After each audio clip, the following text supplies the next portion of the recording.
Everyone. सो आज मैं फिर से एक बार आ गया हूँ एक नया और अमेजिंग वीडियो लेके, जिस वीडियो का नाम है heredity and evolution. So let's get started. तो सबसे पहले अगर आपने देखा होगा कि आपके रिलेटिव्स में, आपके घर में कहीं पे कोई बच्चे का जन्म होता है, तो हम बोलते हैं कि नहीं यार, ये ना इसके पापा पे गया है, ये इसकी मम्मी पे गया है। मतलब उसका नाक उसके पापा जैसा है, वो उसकी मम्मी, उसके आंखें उसकी मम्मी जैसे है। तो ये सब जो कैरेक्टरिस्टिक्स जो पेरेंट्स से ऑफस्प्रिंग में जो पास होते हैं, उसको अपन ट्रेट्स बोलते हैं, ठीक। तो पर ये ट्रेट्स उनमें आते कैसे हैं? What logic is behind of that trait? So आज हम यही सब चीजें इसके बारे में स्टडी करने वाले हैं। So let's get started. सबसे पहले हमने प्रीवियस चैप्टर रिप्रोडक्शन में पढ़ा था कि there are two modes of reproduction, एक असेक्सुअल और एक सेक्सुअल रिप्रोडक्शन। सबसे पहले असेक्सुअल रिप्रोडक्शन में अपन ने क्या पढ़ा था? अपन ने पढ़ा था असेक्सुअल रिप्रोडक्शन में बाइनरी फिजन। बाइनरी फिजन में क्या रहता है? पहले तो एक पेरेंट अमीबा रहता है। वो अमीबा का जो न्यूक्लियस रहता है, सबसे पहले वो जो है वो सेपरेट होता है। उसके बाद में वो दोनों सेपरेट हो जाते हैं, जैसे कि आप देख सकते हो अपनी स्क्रीन पे। और फिर जो उनका साइटोप्लाज्म है वो भी डिवाइड हो जाता है, और एक पेरेंट अमीबा बन जाता है 2 डॉटर सेल्स। और फिर सेक्सुअल रिप्रोडक्शन में, मतलब जिससे हम सब आए हैं ना, बेचारे फालतू बन गए, जिससे हम सब आए, ठीक है। चलो फिर next, do all these variation in species have equal chances of surviving in the environment in which they find themselves? उसका मतलब है, देखो, क्या जितने भी सभी स्पीसीज के वेरिएशंस है, क्या उनमें सभी इक्वल चांसेस है एनवायरनमेंट में, कोई भी स्पेसिफिक एनवायरनमेंट में सरवाइव करने के लिए? चलिए देखते हैं।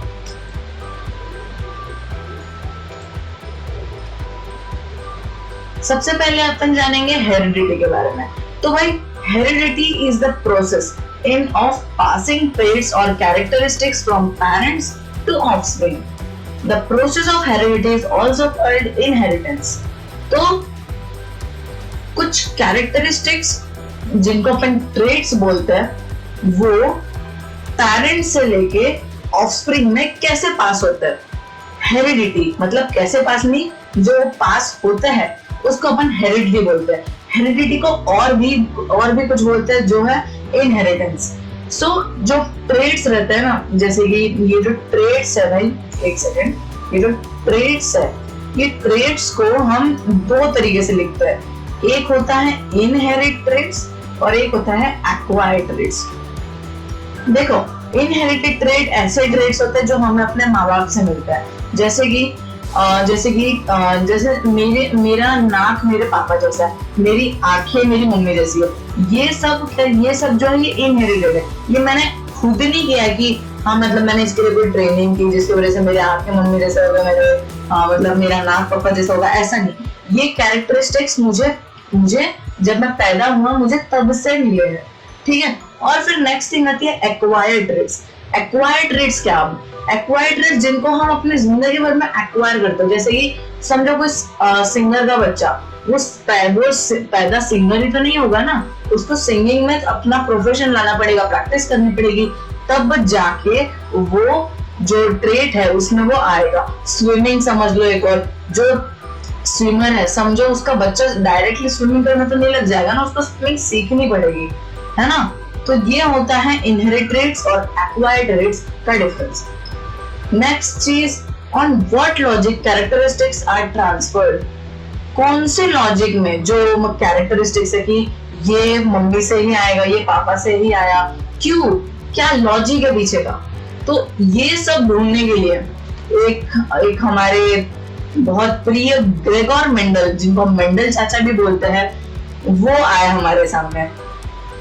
ग्रेगोर मेंडल वो एक ऑस्ट्रेलियन वॉन्ग है, जिन्होंने हेरिडिटी इन प्लांट्स या फिर जेनेटिक्स के बारे में स्टडी किया था, और इनको फादर ऑफ इनहेरिटेंस, ये बहुत इंपॉर्टेंट है, फादर ऑफ इनहेरिटेंस भी बोलते हैं, ठीक है। चलिए, इन्होंने क्या देखा था वो देखेंगे।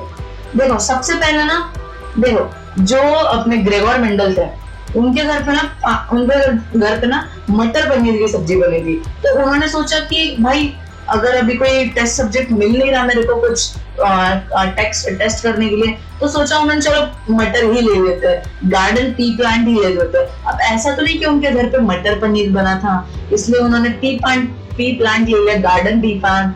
तो उसके पीछे के रीजंस क्या थे? उसके पीछे के रीजंस जो थे, क्योंकि उन्होंने सिलेक्ट क्यों किया उसको, क्योंकि उसके पीछे के रीजंस उनको बताते हैं। देखो पहला reason, it was easy to grow. हर एक साइंटिस्ट को अपने जो टेस्ट सब्जेक्ट रहता है चाहिए कि वो अच्छे से अच्छा हो जाए, कोई भी ऐसे मचमच ना करे, क्योंकि जिंदगी में पहले से बहुत मचमच रहता है। अब अगर ये भी मचमच करेंगे तो फिर कैसे चलेगा भाई। उसके बाद में it had a short life cycle, it was possible to study number of generation.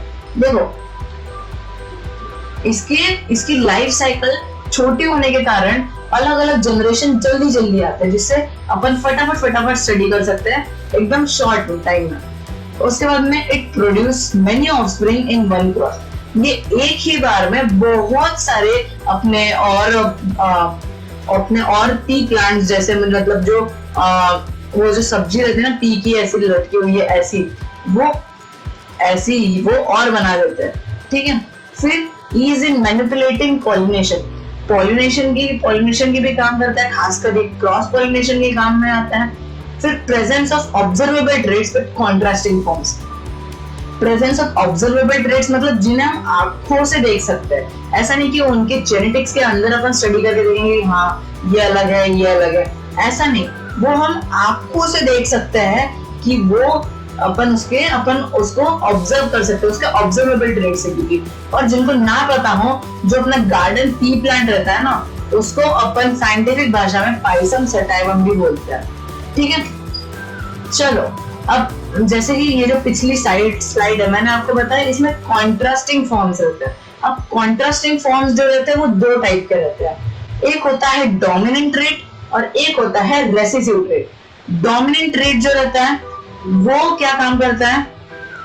It is the one that express itself in the presence और एब्सेंस ऑफ रेसेसिव ट्रेट। समझो ये डोमिनेंट ट्रेट और रेसेसिव ट्रेट दोनों एक साथ रहे तब भी डोमिनेंट ट्रेट जो है वो खिल के आएगा, समझे। और रेसिड्यूअल ट्रेट के एब्सेंस में भी वो डोमिनेंट ट्रेट आएगा और अगर प्रेजेंस में भी है तो भी वही आएगा।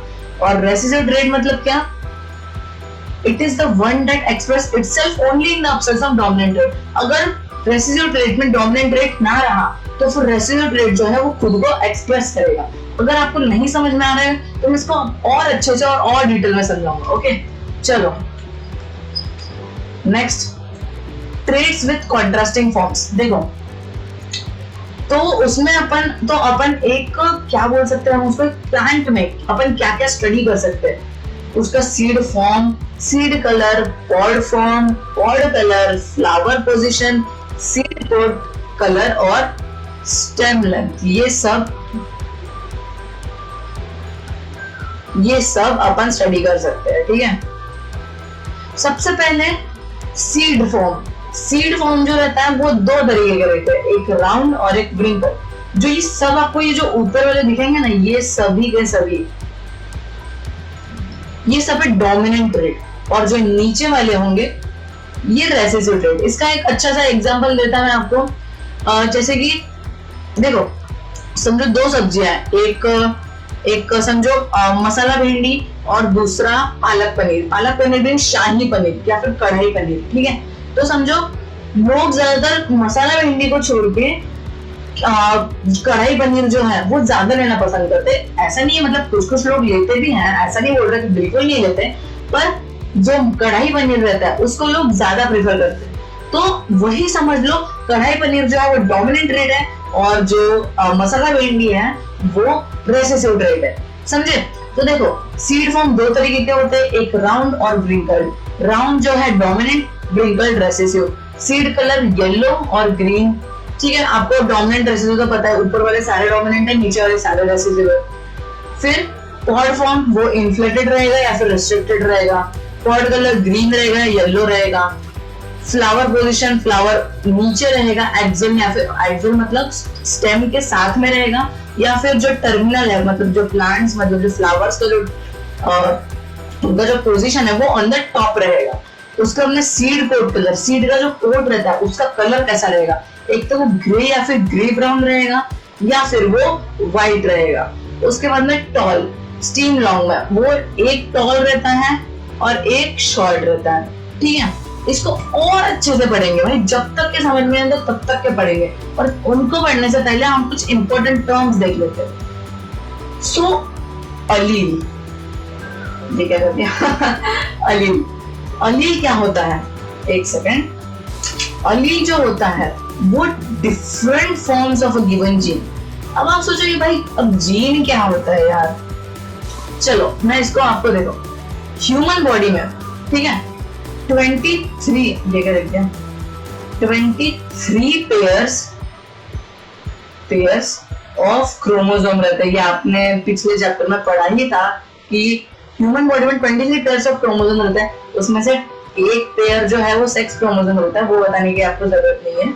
एक पेयर जो है, एक सेकेंड, एक पेयर जो है वो सेक्स क्रोमोसोम है, ठीक है, वो सेक्स क्रोमोसोम है। और बाकी के जो 22 है वो है वो क्रोमोसोम जो कि जो ट्रेट्स है उसको ऑफस्प्रिंग की तरफ में पहुंचाते हैं। तो देखो अपना डीएनए, आपको पता ही होगा डीएनए जो 2.2 मीटर लंबा, कुछ इतना लंबा रहता है, ठीक है, डीएनए उसको इतना मतलब इतना मरोड़ के तो नहीं, इतना लपेट कर उसको एक क्रोमोसोम के अंदर में डाला जाता है। समझो 2.2 मीटर का डीएनए क्रोमोसोम के अंदर डाला रहता है, और वो जो डीएनए रहता है उसका, ये देखो, ये समझो ये डीएनए का एक पार्ट है, ये पार्ट जो है ये है वो पार्ट, इस पार्ट को बोलते हैं जीन, समझ गए, ये जीन है। और ये जो आपको जीन के अंदर में छोटे छोटे गोले दिख रहे हैं, ये जो डीएनए के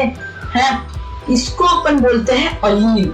अलील जो है वो different forms of given gene. ये देखो ये एक गिवन जीन है, एक जो हमको दिया गया है ये जीन, इसका जो, इसको अपन क्या बोलते हैं अलील, इसके जो ये छोटे छोटे पार्ट्स है इसको बोलते हैं अलील। और अलील जो है यही उसमें जो ट्रेट्स है वो रहते हैं, समझ गए। तो समझो ये क्रोमोसोम को, इसको और अच्छे से, जब तक कि आपके दिमाग में नहीं बैठ जाता मैं तब तक इसको और अच्छे से एक्सप्लेन करूंगा। समझो ये है, इसको अपन क्या लेंगे, समझो ये है तुम्हारे कंप्यूटर की फाइल, ठीक है, ये है फाइल, फाइल के अंदर में ये है फोल्डर, ठीक है, ये है फोल्डर। फोल्डर के अंदर में समझो आपको कोई स्पेसिफिक फोल्डर ओपन कर रहा है, जैसे कि समझो फोटोज का, एक सेकेंड, फोटोज का एक फोल्डर है, ठीक है, क्या लिखता है, एक सेकेंड फिर से एक बार लिखता अच्छे से, फोटोज, अरे यार स्पेलिंग, हाँ समझो ये फाइल है, ठीक है, ये फाइल है, ये फोल्डर है, ये उसके अंदर ये फोटोज है, और ये अलील जो है ये क्या है, उन फोटोज में से एक स्पेसिफिक फोटो, समझे, मतलब फाइल के अंदर में, फोल्डर के अंदर में, फोटोज के अंदर में स्पेसिफिक फोटो, मतलब क्रोमोसोम के अंदर में, डीएनए के अंदर में, जीन के अंदर में अलील, समझे। ये आपको समझ गया कि कैसे क्रोमोसोम से जीन तक का सफर आपको समझ में आ गया। आई होप सो मैंने आपको अच्छे से एक्सप्लेन किया हो जिससे आपको समझ गया हो, ठीक है। चलो अब आगे बढ़ते हैं। तो देखो देयर आर 2 टाइप्स ऑफ अलील। एक टी अलील होता है, मतलब एग्जांपल दे रहा हूं मैं, ऐसा नहीं कि there are only 2 types of, सीधा एग्जांपल समझो, T allele, capital T allele, okay, specifically capital T allele responsible for tallness and T allele responsible for dwarfness, ठीक है। इसके बाद में क्या है एक बार देख लेते हैं अपन, ओके। देखो अभी मैं आपको बता दूं फिनोटाइप के बारे में। फिनोटाइप मतलब क्या, it refers to observable physical appearance of a given organism. ऐसे उसको क्या बोलते हैं अपन, ऑर्गेनिजम्स में ऑब्जर्वेबल फिजिकल अपीयरेंस को अपन देख सकते हैं, जैसे कि प्लांट लंबा है, समझो, देखो आप अभी आराम से देखे हुए, समझो ये एक फ्लावर है, ठीक है, ये फ्लावर है, ये फ्लावर है, ये फ्लावर है, ठीक है, वो उसको डेकोरेट में बाद में कर लूंगा। तो देखो आप ऐसे देख के समझ लोगे कि भाई ये टॉल प्लांट है ना, ये टॉल प्लांट है। ये ड्वार्फ प्लांट है और ये भी टॉल प्लांट है। आप कैसे देख सकते हो, मतलब आंखों से देख सकते हो वो अलग बात है, पर आप देख सकते हो ना कि ये लंबा है, ये छोटा है ना, राउंड सीड्स एक्सेट्रा एक्सेट्रा। फिर जीनोटाइप मतलब क्या? जीनोटाइप मतलब genetic code responsible for any phenotype, ठीक है। तो मतलब अंदर घुस के जो अपन चीजें ढूंढते हैं उसको जीनोटाइप बोलते हैं, ठीक है। फिर ये एग्जांपल जैसे देख लो, ये है capital T, it is the genotype responsible for tallness of plant. Small T is the genotype responsible for dwarfness of plant। आप ना इनका ये समझ रहे हो, इसको क्या बोलते हैं अपन? रिलेशनशिप, कि दोनों कैपिटल टी है तो ये टॉलनेस को रेफर करेंगे, दोनों स्मॉल टी है तो वो ड्वार्फनेस को रिप्रेजेंट करेंगे। और अगर समझो एक कैपिटल टी और एक स्मॉल टी है तो वो टॉलनेस को रिप्रेजेंट करेगा। अगर आपको इसको और अच्छे से जानना, चलो मैं आपको फिर से बताता हूँ, ठीक है। पहले ना देखो, मैं ना यहाँ पे एक पहले बॉक्स बना लेता हूँ एक, जिससे आपको अच्छी अंडरस्टैंडिंग हो, ठीक है। ये टी, ये स्मॉल टी, ठीक है। ऊपर से एक टी आया, यहाँ से एक टी आया, दोनों हो गए कैपिटल टी। यहाँ से होगा, यहाँ से होगा, ये हो गया कैपिटल टी स्मॉल टी। यहाँ से आया, ये हो गया कैपिटल टी स्मॉल टी, और यहाँ से आया, दोनों हो गए स्मॉल टी, ठीक है। अब आपको समझ रहा है मैं क्या कर रहा हूँ?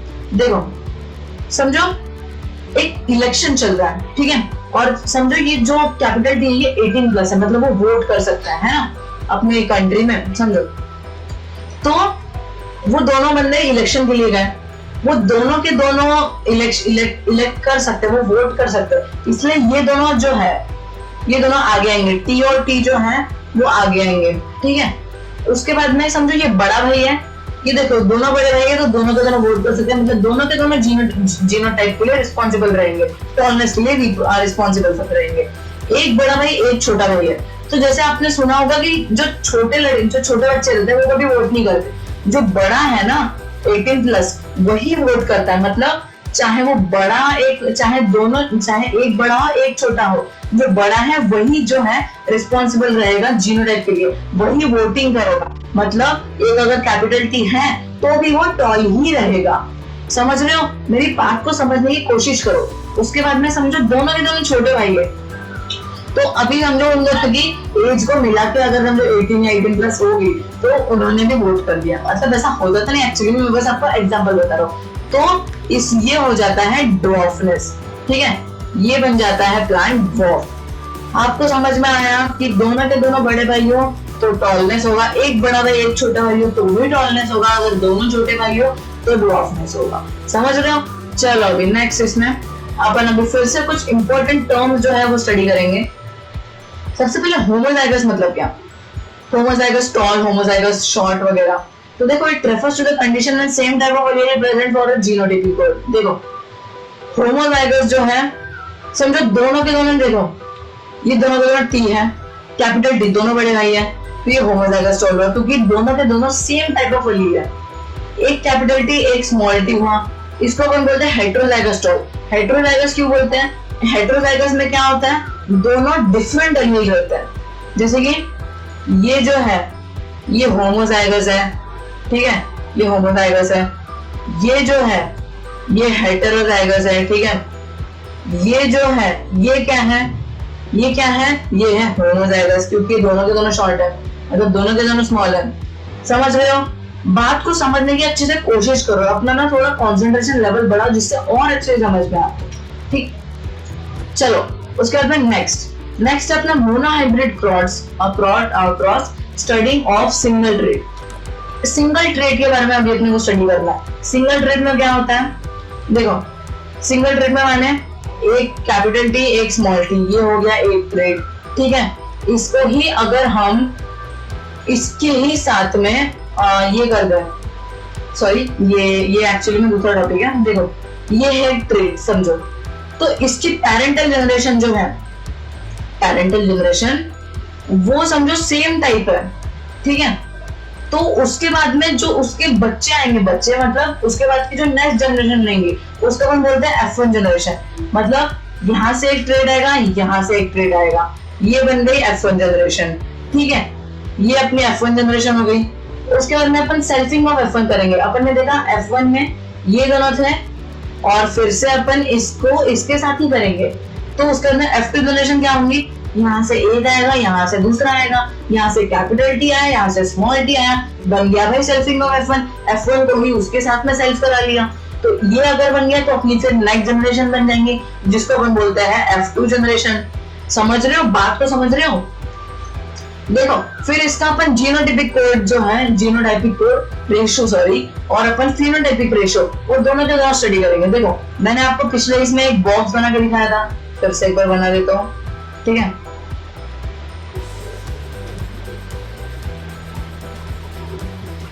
ये टी, ये टी, ये टी और ये T, T T T T T T T T, ठीक है।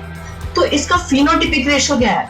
फिनोटाइपिक रेशियो माने अपन उसको देख सकते हैं कि हाँ भाई उसकी फिजिकल अपीयरेंस। देखो फिर अपन टॉल को अच्छे से देख सकते हैं, एक, ठीक है। इन दोनों को भी देख सकते हैं अपन, ये दूसरा, ठीक है। और ये स्मॉल वाले को भी देख सकते हैं, तो इसका रेशियो है 1:2:1। फिर जीनोटाइपिक रेशियो, जीनोटाइपिक रेशियो में अपन जेनेटिक्स के अंदर जाते हैं, अपन फिजिकल में नहीं जाते, अपन जेनेटिक्स के ऊपर जाते हैं। मतलब देखो फिर उसके बाद में ये भी टॉल है, ये भी टॉल है, और ये टॉल है, ये भी टॉल है, और ये भी टॉल है। समझ रहे हो, दोनों के तीनों टॉल है। पर अगर आप इसको मतलब तीनों की तीनों टॉल तो है, पर अगर अपन इसको और जीनोटिपिकली अगर अपन इसको देखें तो भले ही वो होमोजाइगस हो या हेटेरोजाइगस हो, वो टॉल तो है भाई। तो इन तीनों को मिला के ये हो गया 3, और ये भाई स्मॉल है, तो ये हो गया 1। phenotypic ratio is equal to 1:2:1, genotypic ratio is equal to 3:1। समझ रहे हो। उसके बाद में नेक्स्ट अपन पढ़ेंगे dihybrid cross, study of two traits. देखो RR-YY, अगर RR हो, ठीक है, अगर RR हो तो उसको अपन बोलते हैं राउंड। अगर R हो और स्मॉल r हो तो उसको भी अपन बोलते हैं राउंड, क्योंकि ये बड़ा है तो ये रिप्रेजेंट करेगा। दोनों के दोनों R हो तो इसको अपन बोलते हैं व्रिंकल। समझ रहे हो, इसमें आपको इसके टर्म्स अच्छे से समझा रहा हूं, ठीक है। दोनों Y हो तो येलो, एक Y एक स्मॉल y हो तो भी येलो, दोनों स्मॉल y हो तो ग्रीन। समझ रहे हो। तो अगर कैपिटल डबल R और कैपिटल डबल Y मतलब राउंड येलो, ये हो गया एक, और ये व्रिंकल ग्रीन ये हो गया एक। ये इन दोनों का अगर क्रॉस हुआ तो एक यहां से और एक यहां से आना चाहिए। पहले आया R, फिर यहां से आया दूसरा R, यहां से आया कैपिटल Y, यहां से आया स्मॉल y, बन गया राउंड येलो, है ना। क्योंकि मैंने आपको बताया एक कैपिटल और एक स्मॉल हो तो राउंड, एक कैपिटल और एक स्मॉल हो तो येलो, है ना। ये है एग्जांपल। उसके बाद में यहाँ पे आपके लिए एक टेबल है, मतलब हम सब साथ में करेंगे। देखा, यहाँ से R आया, यहाँ से भी R आया, यहाँ से कैपिटल Y, यहाँ से भी कैपिटल Y आया, ये बन गया राउंड येलो। जी हाँ, बिल्कुल सही, ठीक है। यहाँ से R आया, यहाँ से भी R आया, यहाँ से Y आया, मतलब ये कैपिटल Y और ये भी यहाँ से कैपिटल Y आया। ये बन गया, क्या बन गया, ये व्रिंकल्ड ग्रीन बन गया। ये व्रिंकल ग्रीन नहीं, सॉरी, व्रिंकल्ड येलो बन गया। ये यहाँ से कैपिटल आ रहा है, यहाँ से भी कैपिटल आ रहा है, यहाँ से स्मॉल y आया, यहाँ से भी स्मॉल y आया, ये बन गया राउंड ग्रीन, ठीक है। यहाँ से ये आया y, यहाँ से भी आया, यहाँ से ये और वहां से ये हो गया व्रिंकल्ड ग्रीन। समझ रहे हो। अपन ऐसे ये टेबल को अच्छे से फॉर्म कर सकते हैं। तो इसके बाद में अपन मेंडल चाचा के कुछ प्रिंसिपल्स के बारे में थोड़ी सी समरी ले लेंगे। मैं अपने फेस कैम को थोड़ा नीचे कर देता हूँ। ओके, सो पहला जो प्रिंसिपल है वो है law of dominance. Some allele dominant and cover up the recessive. कुछ एलील डोमिनेंट रहते हैं और वो रेसिसिव को कवर कर देते हैं। अपन ने अभी देखा law of segregation. An organism has two alleles for each given but they can only pass one. सीधी सी बात है, यहाँ पे एक एलील है समझो, ठीक है। यहाँ पे समझो ये एक एलील है और यहाँ पे दूसरा एलील है, मतलब ये अपन ने तो दो कर लिए समझो। ये यहाँ पे 1 है, मैं 2 करके दिखा रहा हूँ। यहाँ से एक आया, यहाँ से एक आया, फिर यहाँ से एक आएगा, यहाँ से एक आएगा, फिर समझो ये बन गया R Y, वाई, ये बन गया राउंड येलो, है ना। ये है लॉ ऑफ सेग्रीगेशन, ठीक है। उसके बाद में नेक्स्ट लॉ है अपना लॉ ऑफ इंडिपेंडेंस असॉर्टमेंट। अब इंडिपेंडेंस असॉर्टमेंट में क्या होता है, जो जीन्स है वो जो अपने क्रोमोसोम है ना, genes found on separate chromosome are inherited independently on each other. जो हर एक सेपरेट क्रोमोसोम में जो जीन रहता है वो इंडिपेंडेंटली एक दूसरे को इनहेरिट करता है, समझ रहे हो। उसके बाद में अब नेक्स्ट है अपना सेक्स डिटर्मिनेशन इन एनिमल्स। इसमें अपन स्पेसिफिकली कुछ एनिमल्स के बारे में पढ़ेंगे। मैंने यहाँ पे दो एनिमल्स लिए, एक टर्टल, सी टर्टल और एक स्नेल। देखो सी टर्टल जो रहता है वो अपना जो सेक्स है उसको चेंज कर सकता है। ये दोनों जो है ये इनडायरेक्टली दो अपने सेक्स को चेंज कर सकते हैं। मतलब अगर समझो जो टेम्परेचर है, ठीक है, समझो जो टेम्परेचर है वो समझो हाई है, तो फिर जो टर्टल है वो अपना जेंडर फीमेल में कन्वर्ट कर लेगा। अगर टेम्परेचर लो है तो जो टर्टल है वो अपना जो सेक्स है वो मेल में कर लेगा। तो ये जो है ये एनिमल्स जो रहते हैं ये टेम्परेचर डिपेंडिंग होते हैं। स्नेल का भी वैसा ही है। स्नेल हाई टेम्परेचर पे फीमेल बन जाता है और लो टेम्परेचर पे मेल बन जाता है। तो ये है एनिमल्स का sex determination according to the temperature, ठीक है। सो जैसे कि आपने लास्ट इसमें पढ़ा था, मतलब लास्ट मैं अपने पहले फेस कैम को ऊपर कर देता हूँ। आपने लास्ट चैप्टर में रिप्रोडक्शन के बारे में जैसे कि पढ़ा था कि बहुत सारे जो स्पर्म्स रहता है वो एक ओवम के ऊपर अटैक करता है। वो अलग अलग टाइप के रहते हैं, वो एक्स रहेंगे, कोई वो वाई रहेंगे, कोई तो ये सब एक ओवम के ऊपर अटैक करते हैं। पर इनमें से कोई एक स्पर्म बोल रहे ओवम के अंदर गया और उसको फर्टिलाइज कर दिया, समझो उसको फर्टिलाइज कर दिया और समझो वो एक्स या फिर वाई दोनों में से कोई भी हो सकता है। वो उनमें से कोई एक अंदर गया और फिर जो बेबी रहता है उसका सेक्स डिटर्मिनेशन होता है। अब कैसे वो मैं आपको नेक्स्ट स्लाइड के ऊपर बताता हूँ। तो ये है अपना लास्ट टॉपिक में पहले आपको बताता हूँ, सेक्स डिटर्मिनेशन इन ह्यूमन, ठीक है। जैसे कि आपको पता है फीमेल के पास दो उसको अपन क्या बोलते हैं, दो सेक्स क्रोमोसोम रहता है, एक एक्स और दूसरा भी एक्स। मेल के पास में दो रहता है, एक एक्स और एक वाई। तो अगर ये दोनों के दोनों फ्यूज थे, मतलब एक एक्स और एक्स और समझो एक एक्स और वाई, तो देखो पहले एक्स और ये एक्स आया समझो, ठीक है। तो ये बन गए भाई गर्ल। हमेशा आपको पता है कि एक्स और एक्स गर्ल होता है और एक्स और वाई बॉय होता है, ठीक है। फिर समझो ये एक्स और ये वाई बन गया, ये बन गया बॉय। फिर ये एक्स और ये एक्स जो है ये यहाँ पे आ गया, ये हो गया गर्ल। फिर ये एक्स और ये वाई फ्यूज हो गए तो समझो बॉय बन गया। तो देख रहे हो हर एक इसमें ना 50-50% चांस रहता है कि एक तो वो गर्ल होगी या फिर वो बॉय होगा। तो ये सब एक्चुअली में किस पर डिपेंड करता है, देखा जाए तो फीमेल के पास में तो एक्स ही है। अगर समझो मेल ने एक्स के साथ कर दिया तो गर्ल होगा, अगर मेल ने वाई के साथ कर दिया तो वो बॉय होगा। फीमेल के पास में कोई ऑप्शन नहीं है, उसके पास में एक्स ही क्रोमोसोम है। पर मेल जो है वो बच्चे का सेक्स डिटर्मिनेशन जो है वो करता है, क्योंकि मेल के पास में दो अलग अलग एक एक्स और एक Y. This depends on the sex determination of the boy और द बेबी। ओके, सो ऐसे ही करके मैंने वन शॉट के अंदर में पूरा का पूरा चैप्टर एकदम अच्छे से खत्म कर दिया है। तो अगर आपको हमारा आज का वीडियो पसंद आया तो प्लीज लाइक करना, मेरे चैनल को सब्सक्राइब करना और मेरे इस वीडियो को शेयर भी करना, ताकि आपके दोस्तों को भी एक बहुत अच्छी नॉलेजेबल वीडियो मिल सके। सो thank you for watching and मुझे इसी तरह सपोर्ट करते रहना। एक दिन हम बहुत बड़ा एम अचीव करेंगे साथ में। So thank you for watching and bye bye.